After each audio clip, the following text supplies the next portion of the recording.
MACECE is a binational commission that was established by a treaty between the Moroccan and American governments with the purpose of promoting mutual understanding between our two countries.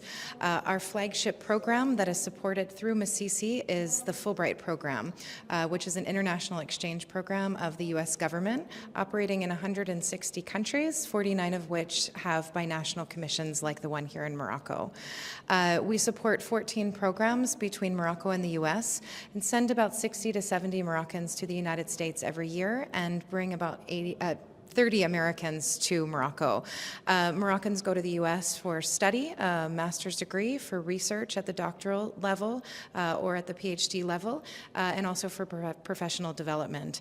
And then here in Morocco, we have Americans who come to teach English, conduct research, and work on various types of academic programs. Today's event is called Fulbright Futures, and it's a gathering of our Moroccan alumni from the last 5 years who either completed a master's degree in the United States or who were there to conduct doctoral research. And the purpose of today's event is reintegrating them back into Morocco.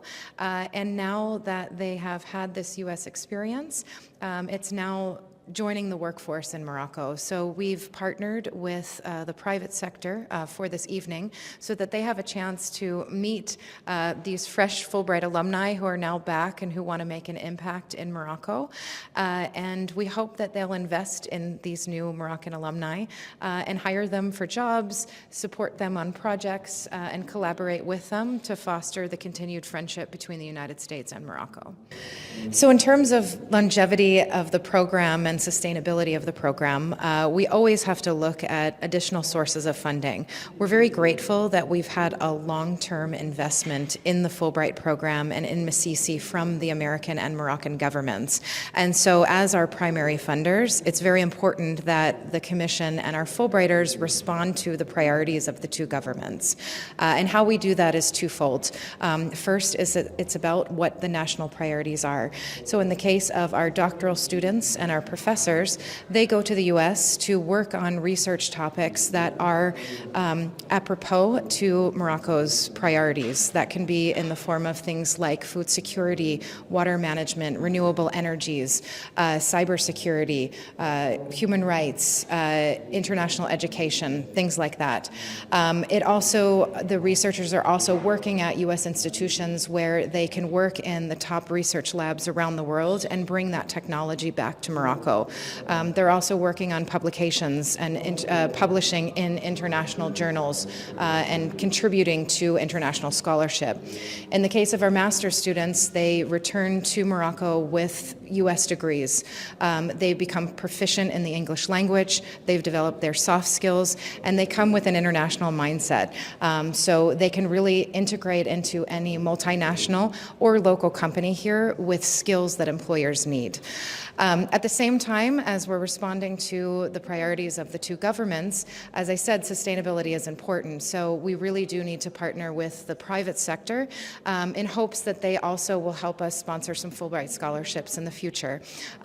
As I said, the Fulbright alumni are going to be part of the Moroccan workforce and going to be part of these companies. So we hope that our corporate partners that are joining us for this Fulbright Futures event this evening will see the impact that Fulbright has on Morocco and on economic development here, and hope that they can be a part of this important mission that we have together. So leadership is a very important and challenging topic, especially in today's very complicated world.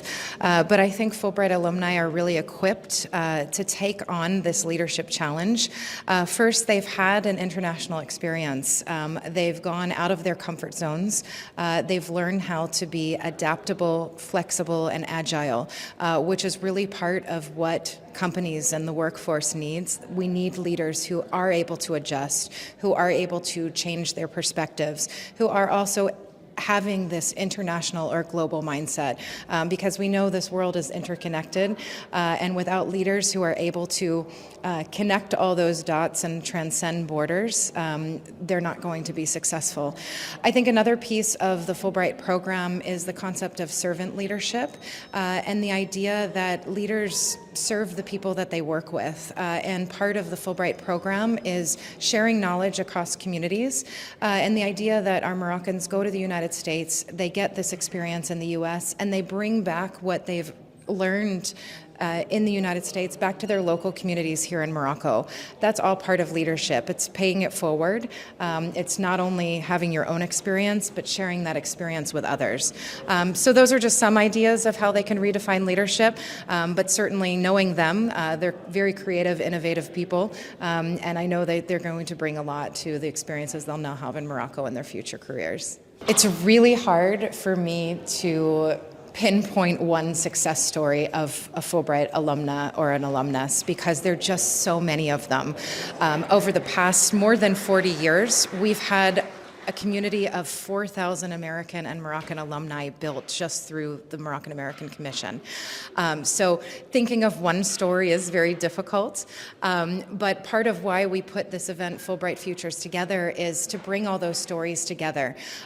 We have CEOs of multinational companies coming this evening to talk about how Fulbright impacted their career trajectory and what they're doing now in Morocco. We have entrepreneurs coming who've talked about how they started their business after Fulbright, and now are these successful entrepreneurs in Morocco, really contributing to the ecosystem here. We have teachers. We have an American teacher, Grace, who flew back from New York back to Morocco because she had such an incredible experience teaching English in a public university here.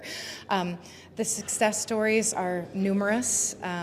They're incredibly impactful, and it's part of the Fulbright story in Morocco, and we wanted Fulbright Futures today to not only tell the story to the public, but also continue this community that we have. It's so rich, it's so robust, and make sure that this community continues in the future, because it's only been, as I said, a little over 40 years, and we know we have so much more to give between Morocco and the United States and our relationship.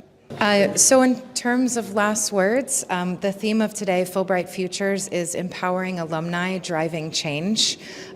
We have a rich, over 4,000 person community of Moroccan and American Fulbrighters who are driving change every day. I look forward to seeing what their future brings and how they can contribute to both Morocco and the United States and the continued relationship we have together.